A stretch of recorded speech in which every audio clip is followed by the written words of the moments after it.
Selamat siang semuanya, semoga semuanya dalam keadaan sehat ya. Hari ini kita akan belajar machine learning. Oke, saya kasih pengantar sedikit. Pengantar machine learning, hanya mengantar. Tujuan pembelajaran mesin. Kalau sebenarnya machine learning buat apa sih tujuannya? Tujuannya adalah membuat sistem yang dapat beradaptasi dan belajar dari pengalaman. Nah, pengalamannya siapa? Pengalaman diambil dari mana? Dari data, seperti itu. Nah, misalnya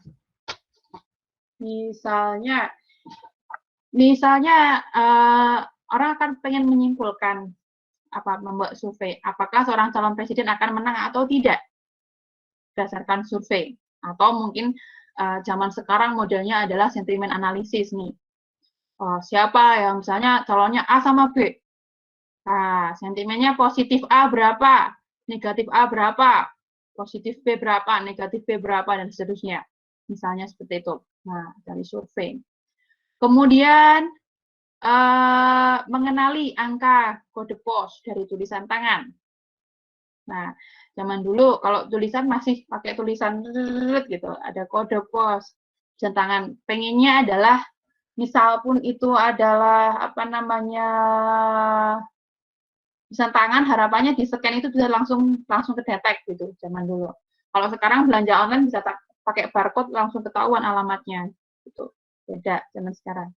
Kalau zaman dulu manual gitu, semuanya ditulis gitu. Harapannya pas bisa difoto atau di scan itu langsung bisa kedetek. Jadi kode pos berapa. Nah, kemudian memperkirakan harga saham 6 bulan dari sekarang. Nah, kalau kita tahu kinerja perusahaan dan data-data ekonomi, ada fitur-fitur atau variabel-variabel yang mempengaruhi harga. Kita tahu, mungkin dari histori sampai misalnya berapa tahun ke belakang, kita akan memprediksi kira-kira 6 bulan ke depan seperti apa. Seperti itu.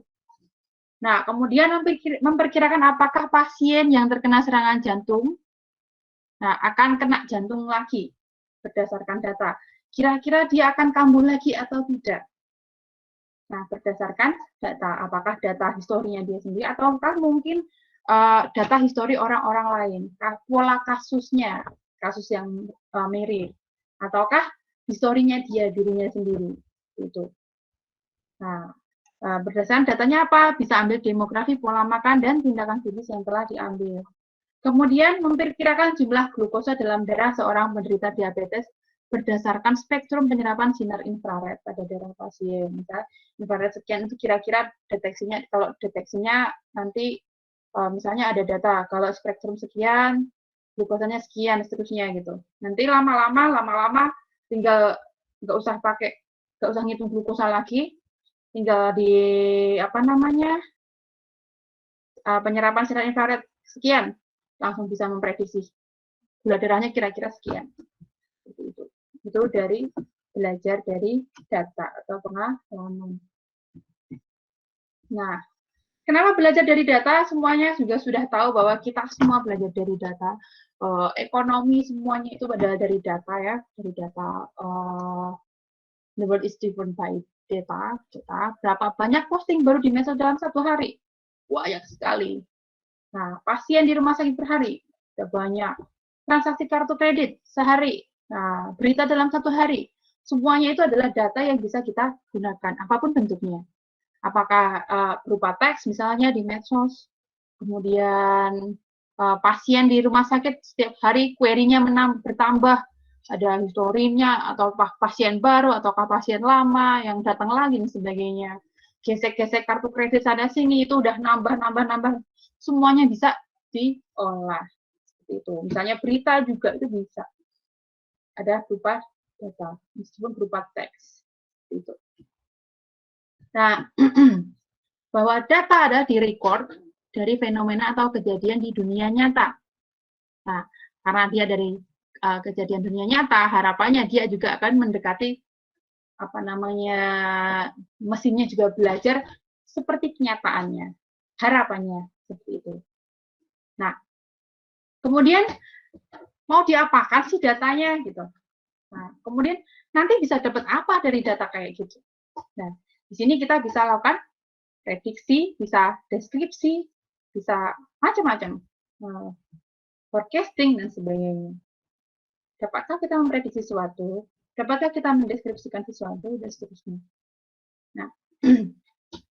Nah, bahwa kita akan belajar dari data.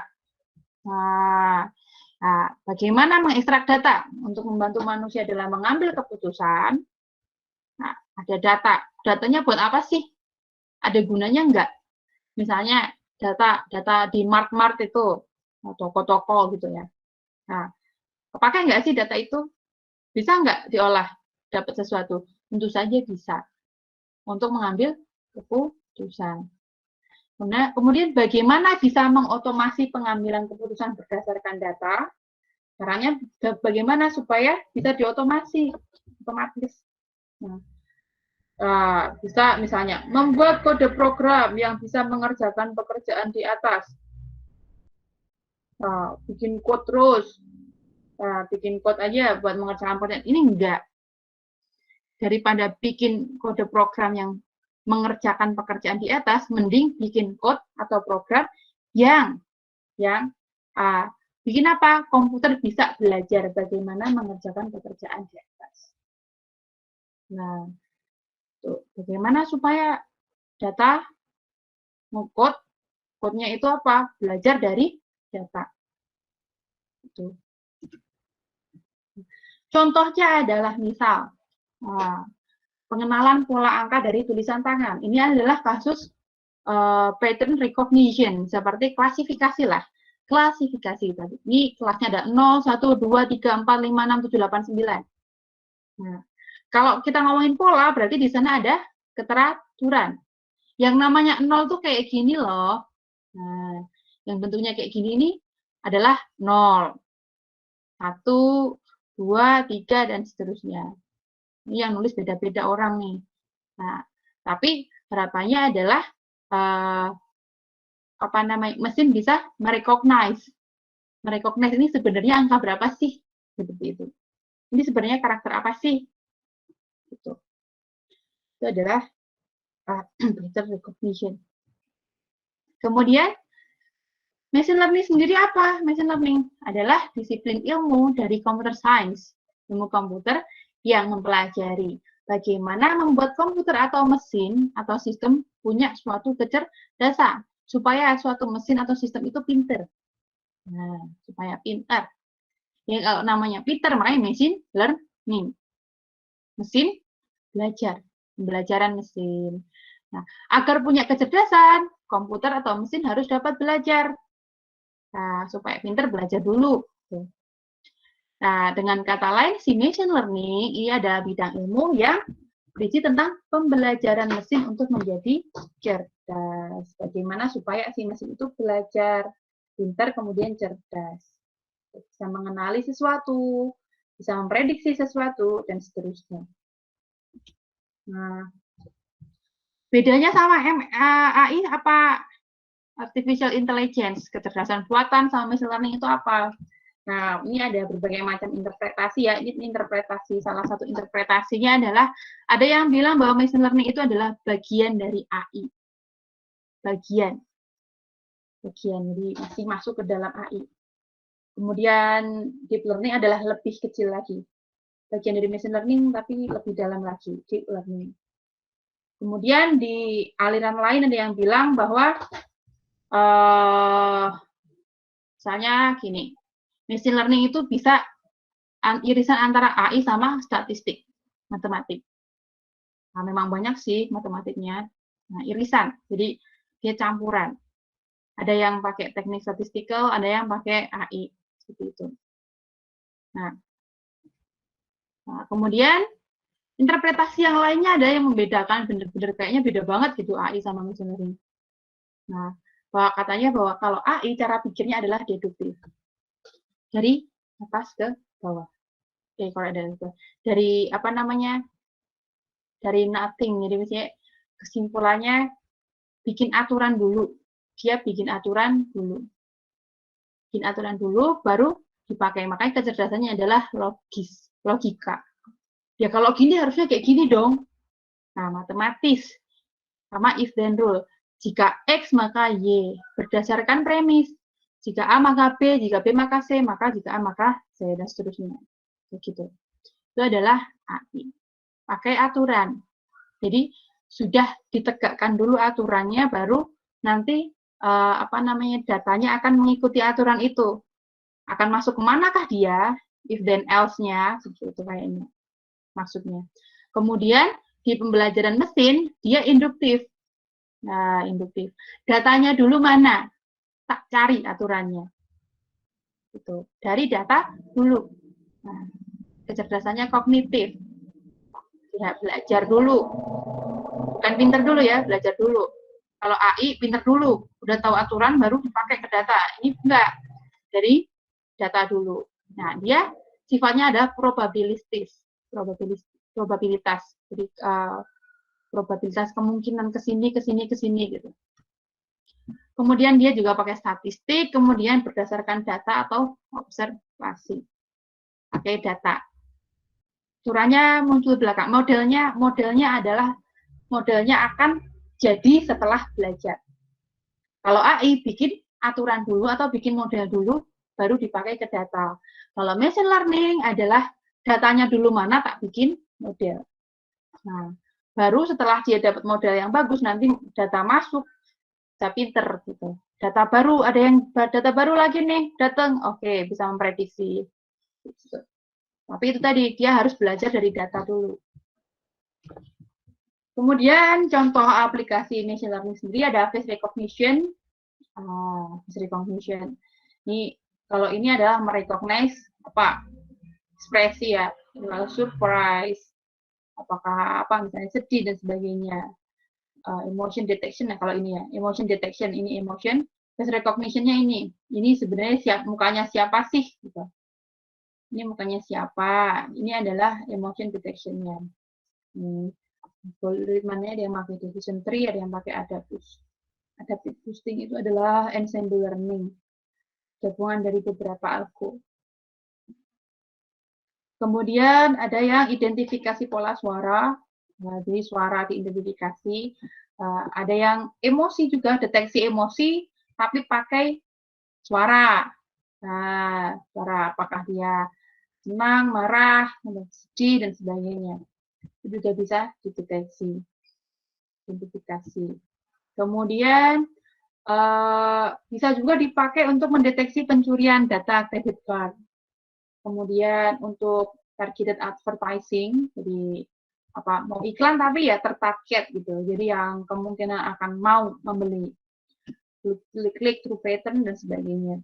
Ini banyak banget dipakai di medsos biasanya. Toko online, kalau sekali ngelihat barang A gitu, nanti buka web yang lain juga diiklanin A terus. Kemana-mana dibayang-bayangi terus. Ayo belilah aku gitu istilahnya. Tadi kamu sudah lihat-lihat aku, kenapa nggak jadi beli? Ayo lihat aku. Buka yang lain juga, ayo beli aku gitu. Sangat-sangat targeted advertising benar. Kemudian contoh yang lain adalah merecognize spam, email spam. Dia otomatis masuk. Biasanya dia nggak pintar begitu saja. Dia biasanya punya data dulu ya, otomatis punya data, kemudian di training dan sebagainya. Kemudian dia akan tahu kalau ada mau datang gitu, ada email datang, spam datang, dia akan memprediksi dia spam, akhirnya masuk spam langsung kayak gitu. Recognizing email spam. Kemudian bisa juga dari laporan. Nanti kalau yang ada sejenisnya akan dianggap spam terus. Kemudian merecognize wajah, ucapan. Nah, misalnya, saya ngomong ucapan, langsung keluar tulisan ucapan. Gitu. Nah, kemudian membaca reading handwriting. Jadi nggak cuma mendeteksi karakternya, tapi juga membaca. Nah, jadi dari tulisan tangan berarti dia harus didetek ke dalam baca. Itu sebenarnya tulisan komputerisasinya apa, kemudian dijadikan suara. Juga pakai machine learning. Kemudian recommending books, merekomendasikan rekomendasi produk dan sebagainya, dia juga pakai algoritma machine learning. Nah, kemudian berdasarkan input-outputnya, algoritma machine learning itu ada yang discrete dan continue. Nah, kapan discrete, kapan continue? Nah, misalnya decision tree, dia itu adalah I/O-nya adalah discrete. Outputnya sih sebenarnya. Inputnya bisa range, tapi akhirnya juga discrete kan. Dia ada discrete. Kemudian kalau decision tree kan, misalnya decisionnya akhirnya jadi beli atau tidak, kelas A atau kelas B dan seterusnya. Kelas A, B, C misalnya, itu adalah decision tree, discrete kelasnya. Kalau ANN bisa discrete, bisa continue. Bisa continue, misalnya mau ABC atau mau 90,3, 80,6 itu bisa. Itu ANN. Kalau SVM, inputnya bisa apa aja, tapi outputnya kalau SVM biasa adalah binary, dia ada discrete. Outputnya discrete. Tapi kalau support vector regression, dia bisa outputnya adalah regresi, continue, seperti itu. Kemudian machine learning, jika dilihat dari online atau offline learning, nah ada yang online, ada yang offline. Nah, kalau offline learning, dia adalah teach learning. Bangun model, sudah bagus, pakai. Nah, kemudian kalau ada kasus baru gimana? Nah, atau variabelnya baru, ya sudah, training ulang atau bikin model lagi. Seperti itu. Kalau online learning, berarti dia akan memperbarui model terus-menerus. Ada data baru, misalnya online, dia belajar terus nih. Ada yang baru nih, belajar lagi langsung. Ada data lagi, belajar lagi, dan seterusnya. Nah, misalnya kalau hoax detection system, mau online atau offline? Nah, kalau online dia akan lebih lebih ngeh sama hoax terbaru. Hoax terbaru itu dia akan ngeh, gitu. Kalau offline learning kurangnya adalah nanti kalau misalnya misalnya 3 bulan yang lalu dia sudah belajar hoax detection system, bisa jadi 3 bulan kemudian ada hoax yang tipenya berbeda, dia nggak akan mengenali itu. Makanya harus retraining lagi kayak gitu. Tapi kalau online, misalnya sekali ada orang bilang ini, misalnya ini dideteksi sebagai hoax, dia udah belajar terus nih, dia akan update terus sebenarnya. Cuma kekurangan dia ada resource-nya, memori dan sebagainya biasanya. Nah, gitu. Nah, kemudian berdasarkan interpretasi modelnya, machine learning ada yang mudah dimengerti atau sulit, yang gampang atau yang mudah. Modelnya. Kalau decision tree outputnya kan tree. Biasanya kalau modelnya cukup sederhana gitu, tree-nya, orang awam pun ngeh gitu. Kalau dikasih tahu sebentar juga, oh ini jadi kalau dia ke sini, kalau dia kurang dari sekian, oh maka dia keputusannya ke sini, ini ke kanan, ini ke kiri, ke kanan. Itu gampang dikasih tahu. Jadi decision tree itu model yang interpretasinya akan relatif lebih mudah. Kalau SVM, ANN itu kan menghasilkan popo dan sebagainya, itu akan lebih susah dimengerti oleh orang. Gitu. Nah, orang awam susah mengerti, tapi kalau yang bikin model harusnya tahu. Cuma tetap aja, kan modelnya rumit. Kemudian misalnya dalam mencocokkan kurva polinomial misal. Misalnya di sini saya punya kurva polinomial. Nah, ini adalah datanya nih, bulat-bulat ini adalah data tik tik tik tik tik tik tik tik tik tik gitu. Kemudian saya suruh bikin model nih, model swing pakai rumus jegrek. Nah, Y sama dengan sigma W BJ kali X ini. Oke, saya dapat nih nemu nih fungsinya seperti ini. Nah, ini fungsi yang saya dapat misalnya. Nah, ini apakah ini bagus? Nah, kalau misalnya